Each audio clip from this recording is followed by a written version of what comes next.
Olá pessoal, tudo bem? Tudo tranquilo? Tudo tranquilas? Vamos aqui dar sequência ao nosso conteúdo, ok? Ao capítulo 4, aquele capítulo que está entre um dos 5 capítulos que vão ser feitos de modo gravado para vocês, ok? Devido ao nosso tempo de curso aí. Vocês vão ter 5 capítulos gravados, quase todos aqui serão capítulos de exercício. E o primeiro deles é este capítulo 4 sobre termometria e dilatação, na apostila 1, na página 373, ok? Vou até escrever aqui, página 373, a partir dela. Então vamos lá, esse é o primeiro de uma série de 3 vídeos. No primeiro, resolverei todos os exercícios conceituais, que vão dos exercícios 1 ao 8. No segundo, os exercícios contextualizados, ou seja, do 9 ao exercício número 20. E, por fim, os exercícios de aprofundamento do exercício número 21 ao 25, ok? Então, vamos lá.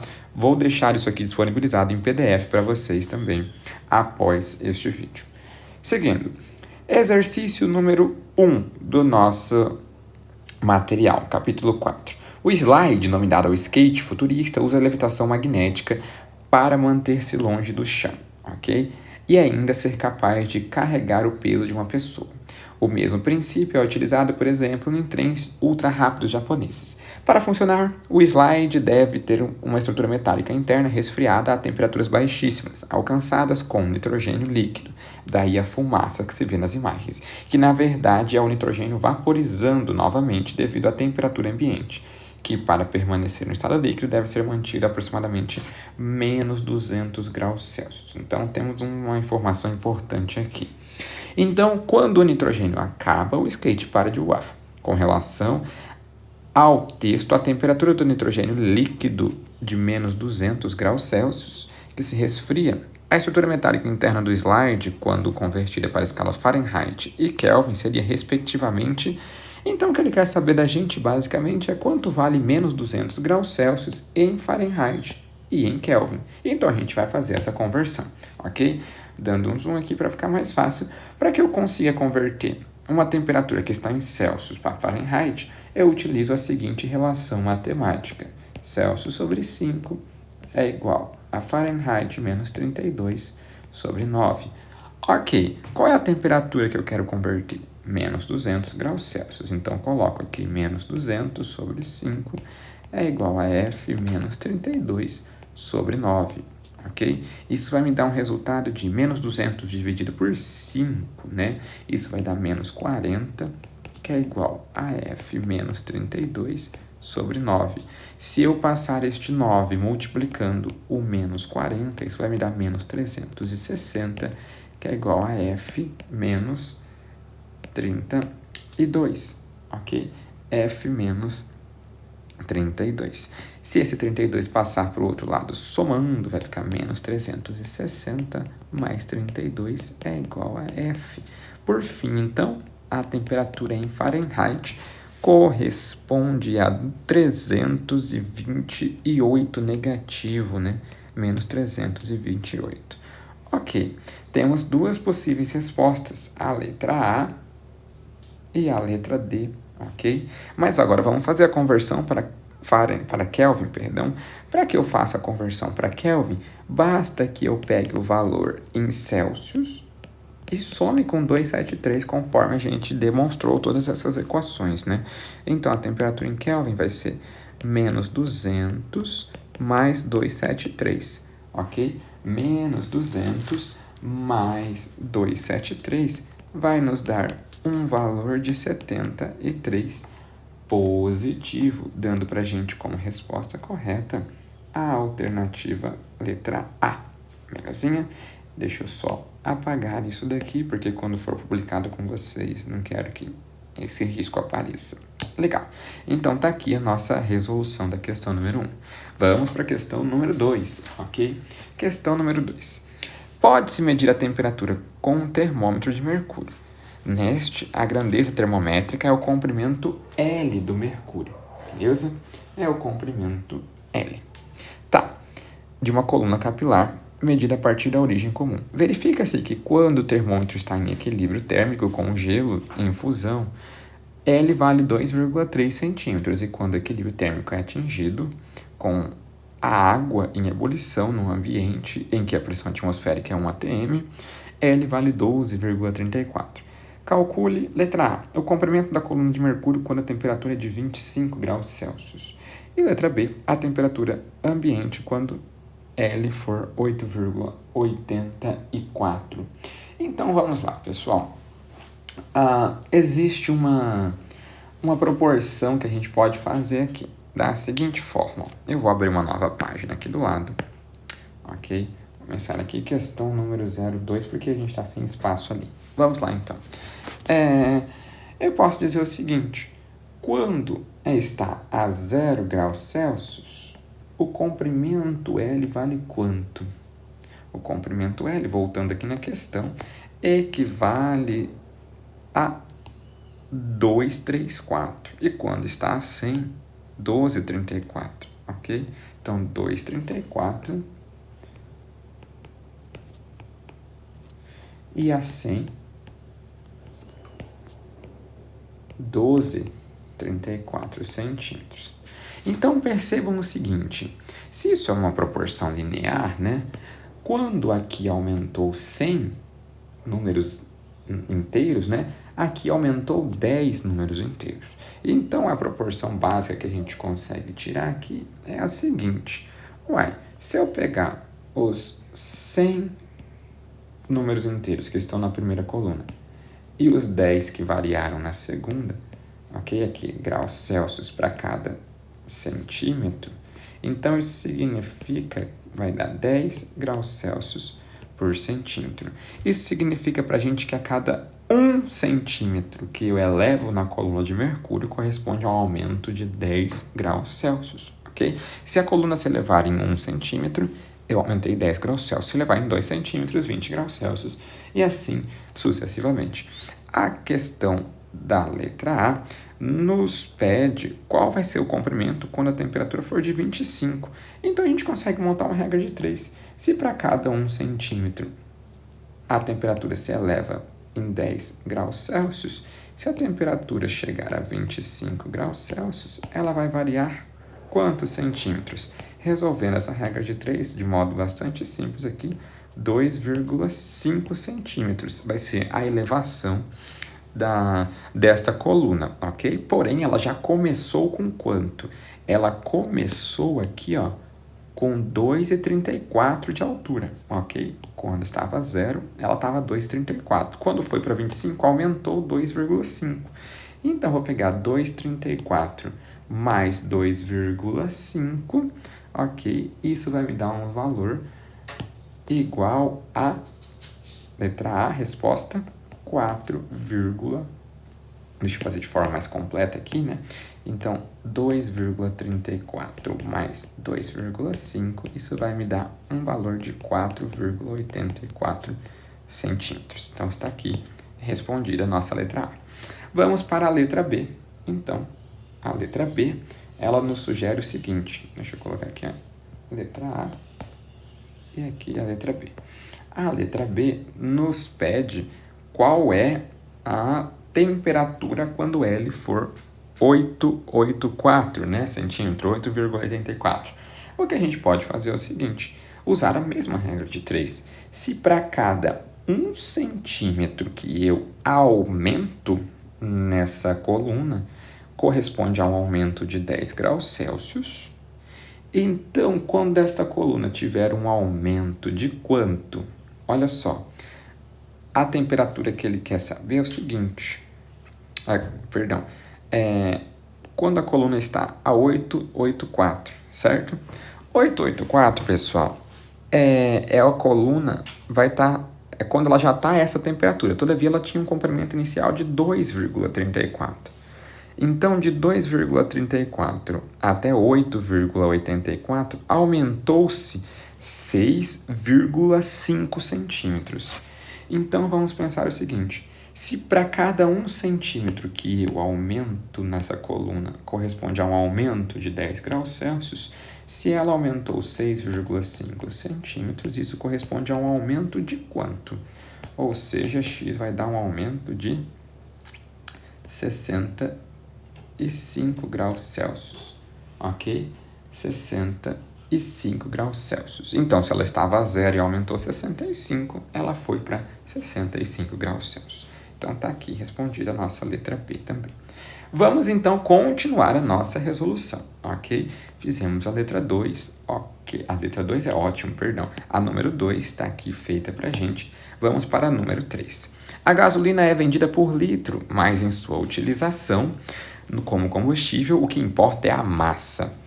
O aumento da temperatura do ambiente leva ao aumento do volume da gasolina. Para diminuir os efeitos práticos dessa variação, os tanques dos postos de gasolina são subterrâneos. Se os tanques não fossem subterrâneos, o que aconteceria? Vamos lá? Número 1. Você levaria vantagem ao abastecer o carro na hora mais quente do dia, pois estaria comprando mais litro de combustível. Mais massa por litro? Essa questão tá falsa, tá bom?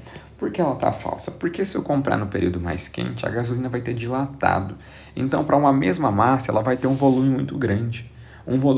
Mas a massa não muda, ok? E eu pago por volume, eu não pago por massa. Então, se o volume dela estiver grande, eu vou pagar muito mais, ok? Muito embora a massa seja pequena. E o que importa para o meu carro não é o volume, mas sim a massa da gasolina. Então, eu estou tomando prejuízo e não vantagem. Número 2. Abastecendo a uma temperatura mais baixa, você estaria comprando mais massa de combustível para cada litro. É verdadeira.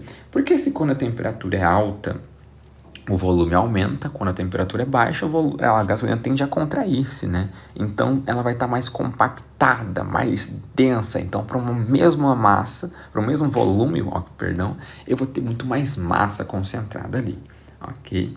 Número 3, se a gasolina fosse vendida por quilo ao invés de litro, o problema comercialmente estaria resolvido, né? Então, também é verdadeira, tá? Porque, apesar do volume variar, a massa não varia. Ok? Eu não consigo variar a massa com a variação de temperatura. Se eu aumento a temperatura ou diminuo a temperatura, o que muda é o volume, não a massa, tá? Então, seria muito mais justo vender gasolina por massa e não por litro, dando pra gente, então, como resposta, a alternativa letra E. Número 4. O gráfico a seguir representa o comprimento L em função da temperatura θ de fios metálicos finos A e B. Com base nessas informações, é correto afirmar que... Vamos lá. Então, a gente tem duas retas aqui, né? Duas retas, legal? Ele quer saber uma relação entre os coeficientes de dilatação linear, basicamente, né? Desses fios. Olha a alternativa A e B, C. Coeficiente de dilatação linear, coeficiente de dilatação linear, coeficiente de dilatação linear. Então, vamos ver aqui quem é maior do que quem, ok? Eu vou tentar montar uma equação aqui que prova para a gente que o comprimento L em função da temperatura θ, ela é de fato uma reta, ela se comporta como uma reta. Eu vou aqui na nossa folha de rascunho do lado e vou fazer a questão número 4. Vamos lá. Fazendo a 4 aqui do lado, teremos questão número 4, ok? Dividir nossa tela. Pessoal, o comprimento ΔL, né, que aumenta, depende do L0 vezes alfa Δθ, concordam? Ok, eu vou só abrir esse ΔL, resultando em L menos L0, comprimento final menos inicial, né, por isso que é um ΔL, é igual a L0 vezes alfa vezes Δθ. Se eu isolar esse L, resultamos que L0 mais L0 vezes alfa Δθ. Isso daqui é uma equação do primeiro grau, pessoal. Se a gente conseguir reparar bem, ela está no formato seguinte, ó. Y é igual a B mais A vezes X, ok? Uma função do primeiro grau. Então, se essa função do comprimento em função da variação de temperatura é uma função de primeiro grau, quando eu colocar no gráfico vai ter que dar uma reta equivalente a uma função de primeiro grau, ok? Se eu construir um gráfico assim, da seguinte forma, vamos lá, y em função de x, eu vou ter o seguinte formato. Sendo que aqui é o meu B, ok? E a tangente deste ângulo alfa me dá o coeficiente A, beleza? Este valor de A aqui. Okay? Isso é lá da matemática, tá? Aula do Eloy, professor Daniel, professora Jaqueline, ok? Todos os professores de matemática de vocês, beleza? Isso é muito simples de demonstrar, tá? Mas eu vou poupar a gente desse desgaste agora, tá bom? Então, a inclinação dessa reta, o coeficiente angular dela, me dá o valor deste A. E onde ela corta o eixo Y, é esse termo independente B. Então, se eu construir um gráfico aqui, trocando, né? Sendo, ao invés de y em função de x, como está na nossa função da dilatação, L em função de delta θ, ok? Eu vou ter origem a uma reta, beleza? Sendo que aqui é o meu B, né? Só que quem faz o papel do B é o L0. Então, aqui vai ser o meu L0. E o coeficiente angular desta reta, a tangente desse ângulo alfa, né? Me diz o valor de A. Mas quem é o valor de A? É esse produto, né? L0 alfa. Beleza? L0 alfa. Ok. Pessoal, lá na questão, a gente tem dois gráficos, ok? Duas curvas, perdão. Duas curvas, ok? Reparem o seguinte, vou voltar aqui na imagem. Reparem o seguinte, para essas duas curvas, ambas começam do mesmo ponto. Estão vendo? Começam do mesmo ponto. Então, eu posso afirmar que o L0 para A e para B é o mesmo. Lembram que a inclinação da reta me diz qual é o valor de L0 vezes alfa? Ok. Uma vez que o alfa é constante, o L0 é constante para as duas retas, A e B têm o mesmo tamanho inicial, quanto maior este alfa, maior vai ser a inclinação da reta, esse ângulo que ela faz. Então, reparem que a reta A, ela tem uma inclinação muito maior do que a reta B, beleza? Se a reta A tem uma inclinação maior, ela vai ter, obviamente, um alfa maior, ok? Então, eu consigo afirmar com toda certeza aqui que o coeficiente de dilatação do fio A é maior do que do fio B. Beleza? É bem maior que do fio B. Fez sentido? Não pode ser a letra A, porque ele está dizendo que é igual. Não pode ser a letra B, porque ele diz que é o contrário, B é maior. E não pode ser a letra D, porque ele diz que os comprimentos dos dois fios a 0 graus são diferentes. E não são, ó. Quando eu estou a 0 graus, o comprimento é L0, é o mesmo para ambos os fios. Letra C, nossa resposta é correta. Vamos lá para 5, vamos que vamos. O gráfico a seguir representa o comprimento L de um fio em função da sua temperatura, ok? De novo, um gráfico bastante similar. Qual é o coeficiente de dilatação linear do material que ele é feito? Então, vamos lá, pessoal. A gente acabou de ver que quando eu calculo a tangente deste ângulo aqui, ó, beleza? Ela me dá o produto alfa vezes L0, certo? Alfa vezes L0, tá bom? Vocês podem pensar o seguinte, ao invés de ir por esse caminho, você pode dizer o seguinte, ó, tangente é como? Vou dar duas opções. Não é o cateto oposto sobre cateto adjacente? O cateto oposto é esse valor aqui, ó, que você consegue achar fazendo como? 4,02 menos 4, ou seja, 0,02. Aí você vem aqui e acha o seguinte, ó. Eu sei que L0 vezes alfa é igual a cateto oposto sobre cateto adjacente. O L0 vale 4, alfa não sabemos, é o que queremos saber. Cateto oposto 0,02 e o cateto adjacente vai ser esse valor aqui, né? Vai dar 100. É uma opção de achar alfa, basta isolar aqui. Ou você pode vir na equação direto da dilatação, ó, uma maneira também mais simples, ó. Delta L, eu sei que é L0 vezes alfa delta θ, concorda? Quanto vale o delta L dessa substância que a gente fez? está analisando o ΔL, a gente está percebendo que é quanto? Sai de 4 e vai para 402. Então, o ΔL é 002. Qual é o L0? É 4. Qual vale o alfa? Eu não sei. E o Δθ sai de 10 e vai até 110, ou seja, 100 graus Celsius. É uma possibilidade também de encontrar esse alfa. Vou só resolver aqui para gente, tá? Resolver por este caminho aqui. Beleza? Para ver quanto dá. Vai ficar 2 vezes 10 a menos 2, né? Esse 002 é igual a 400 vezes alfa. Beleza? Então, a gente chega à conclusão que alfa é igual a 2 vezes 10 a menos 2 dividido por 400. Se eu passar esse 400 dividindo, só que eu vou escrever assim, ó, 4 vezes 10 a menos 2. Ok? Vou continuar essa equação aqui embaixo, para não atrapalhar o enunciado da questão. Então, alfa vai valer 2 dividido por 4, 0,5. Com 10 a menos 2 com 10 a menos 2, eu posso cancelar, ok? Eu posso cancelar isso daqui. Beleza? Dando pra gente, né? Opa, tem algo de errado aqui, deixa eu pensar. Aqui é o quadrado, perdão, desculpa pessoal, falha minha, tá? Aqui não é menos 2 não. 400 é 4 vezes 10 ao quadrado, ok? Então, passa subtraindo, vai ficar menos 4.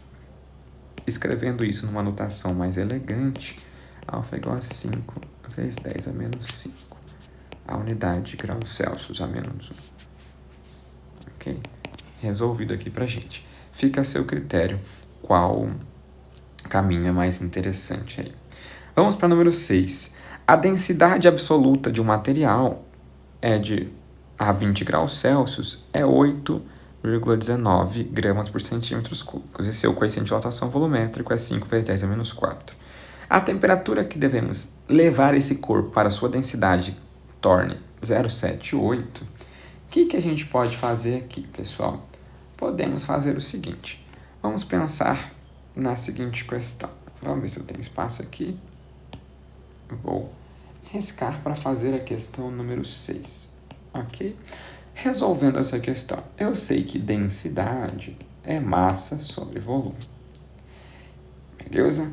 Para a primeira situação, eu sei que a densidade do corpo vale quanto? Se eu analisar aqui, ó, ele me diz que vale 0,819, ok? 0,819 gramas por centímetros cúbicos, ok?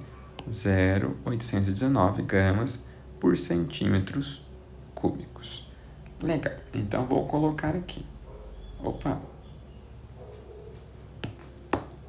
A densidade vale 0,819 gramas por centímetros cúbicos, ok? Quando eu tenho uma massa M e um volume V. Ok. Pessoal, se eu pegar essa mesma massa e mudar o seu volume, eu mudo a sua densidade, ok? Então, vou montar uma relação número 2 aqui, ó. Se eu quero a densidade de quanto que ele sugere pra gente, se eu quiser que a nova densidade valha 0,780, vou colocar aqui, ó. Se eu quiser que a nova densidade valha 0,780 gramas por centímetros cúbicos, pegando a mesma massa, eu vou ter que ter qual volume? Eu vou chamar de V'. É um volume diferente de um volume V inicial. Ok? Beleza. Então, vamos lá. Eu vou isolar as massas dos dois lados. Vou chegar à conclusão que essa massa vale 0,819 vezes V e essa massa aqui vale 0,780 vezes V'. Tudo bem? Uma vez que a massa é a mesma, M é igual a M, eu posso igualar. Eu posso dizer que 0,819V é igual a 0,780 velhinha, tudo bem? Então, chegaremos à conclusão de que 0,819V dividido por 0,780 isso é igual a velhinha, beleza? Fazendo esta divisão aqui, 0,819 dividido por 0,780, vamos lá usar a nossa calculadora, beleza? Qual conclusão temos? 0,819 dividido por 0,780 vai nos resultar em 1,05. Então, 1,05V é igual a velhinha. Que conclusão interessante que chegamos? Chegamos à conclusão que o volume final, na segunda situação, ele deve ser 1,05 vezes o volume do início, ok? Multiplicar um volume por 1,05 significa dar um aumento de 5% nesse volume, ok? Significa que eu estou aumentando em 5%. Então, após um certo aquecimento, este corpo aumentou em 5% o seu volume. Então, eu vou pensar na dilatação volumétrica agora, tá? Vindo aqui, ó, eu sei que ΔV é igual a V0 vezes, ok? Gama vezes Δθ. Tudo bem?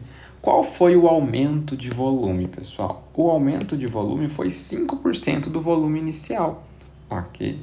Então, eu vou escrever aqui, ó, o ΔV é 5% do volume inicial. Então, vai ficar 5% é 5 sobre 100 do volume inicial V.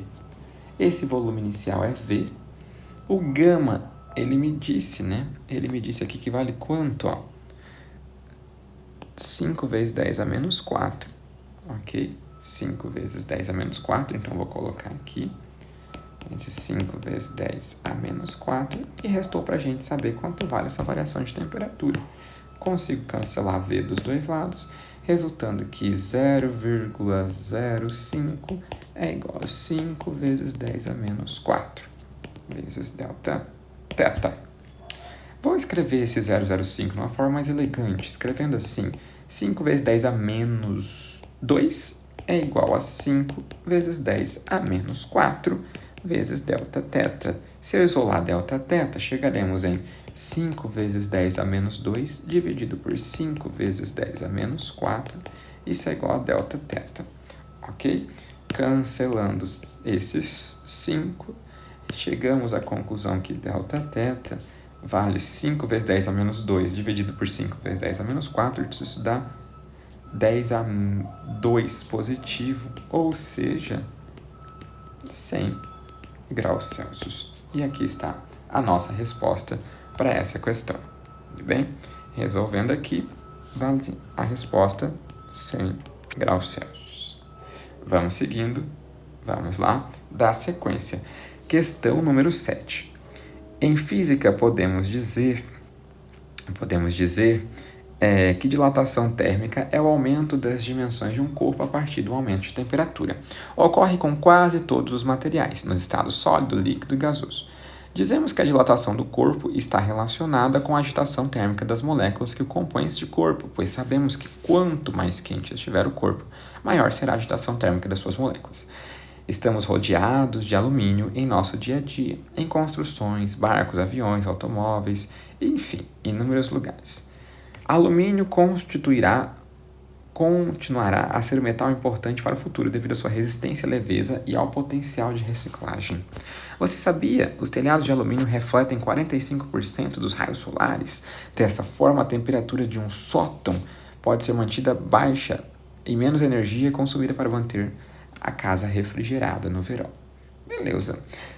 No Distrito Industrial de São Luís, os telhados de um galpão foi construído com chapas de alumínio lisa. com as seguintes dimensões de comprimento: 2.000 milímetros vezes uma largura de 1.000 milímetros e uma espessura de 4 milímetros.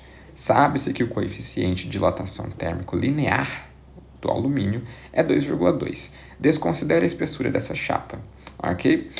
Em um dia em que a variação de temperatura foi de 10 graus Celsius, a dilatação da área dessa chapa em metros quadrados, vamos lá, pessoal, é uma questão que não é tão complexa assim de se responder.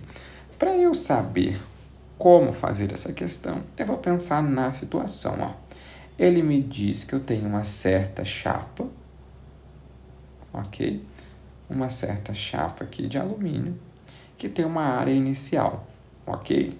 De 2.000 milímetros, ou seja, 2 metros por 1.000 metros, por 1.000 milímetros, ou seja, 1 metro, e 4 milímetros de espessura, né, que seria essa espessura aqui, mas ele pediu para a gente desconsiderar, então eu vou tirar ela da jogada, ok?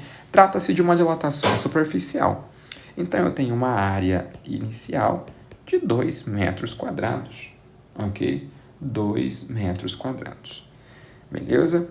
Sabendo que o coeficiente de dilatação linear alfa é este, ó, 2,2 vezes 10 a menos 5. Se alfa é esse valor, a gente sabe que o beta, né, é o dobro do alfa. Então, o nosso beta vai valer 2 vezes 2,2 vezes 10 a menos 5, resultando que o nosso beta é de 4,4 vezes 10 a menos 5 graus Celsius a menos 1.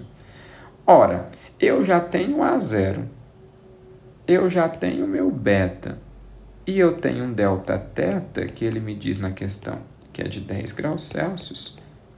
O que me impede de achar a variação da área? A dilatação da área dessa chapa? Nada. Então, vou abrir uma página aqui para a gente resolver a questão número 7, ok? Vamos lá. Delta A é igual a A0 vezes beta vezes delta θ. Uma aplicação direta aqui da equação. Nosso delta A vai ser a área inicial, 2 metros quadrados. Beta, 4,4 vezes 10 a menos 5, ok? Resultando também que o nosso delta θ é de 10 graus Celsius. Vamos lá, fazendo essa multiplicação. 2 vezes 4,4 dá 8,8, ok? 8,8. 10 a menos 5 vezes 10 elevado a 1, isso me dá 10 a menos 4 metros quadrados, ok? Aí a gente vai observar nas alternativas aqui e não tem nada próximo disso, né? Mas existe esse valor escrito em outro formato, né? Que a gente consegue identificar que é a letra E. Provo por que é a letra E. A nossa conclusão foi de 8,8 vezes 10 a menos 4, que é a mesma coisa que eu escrever o quê? 880, eu passo essa vírgula 2 casas para frente, né? Beleza? Se eu fiz esse processo, eu tenho que diminuir 2 casas do meu expoente. Menos 4 com menos 2, isso dá menos 6 metros quadrados. Resultando para a gente, agora sim, na alternativa E de escola. E vamos para a nossa última questão, questão número 8, beleza? Questão número 8. Por que a vodka não congela no freezer residencial? Esse é o questionamento feito por um estudante ao seu professor de física, em que obtém a seguinte resposta. A vodka contém aproximadamente 50% de álcool, cuja temperatura de congelamento é de menos 175. Essa quantidade de álcool é suficiente para que a vodka suporte a temperatura do freezer doméstico sem passar ao estado sólido. Buscando compreender melhor a explicação do professor, o estudante converte a temperatura em Fahrenheit da escala termométrica utilizada na explicação para graus Celsius. Ok? Supondo que o cálculo do estudante seja correto, qual é o valor encontrado? Então, o que ele quer saber, basicamente, pessoal, é quanto vale 175 Fahrenheit negativo em Celsius. Então, vou usar a seguinte equação. É igual a F menos 32 sobre 9. Então, graus Celsius sobre 5 é igual a menos 175 menos 32 sobre 9, ok?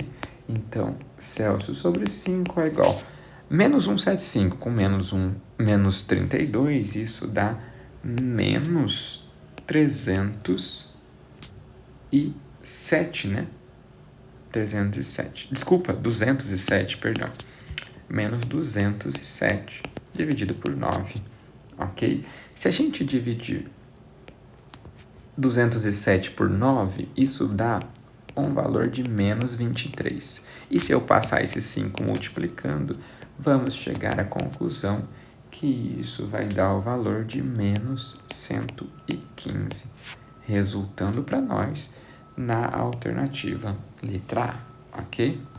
Bom, pessoal, espero que tenha valido a pena. Fizemos aqui o nosso primeiro vídeo dos 3 dessa sequência, ok? Continuamos no próximo vídeo com a questão 9 até a questão número 20, tudo bem? Um grande abraço e até o próximo encontro.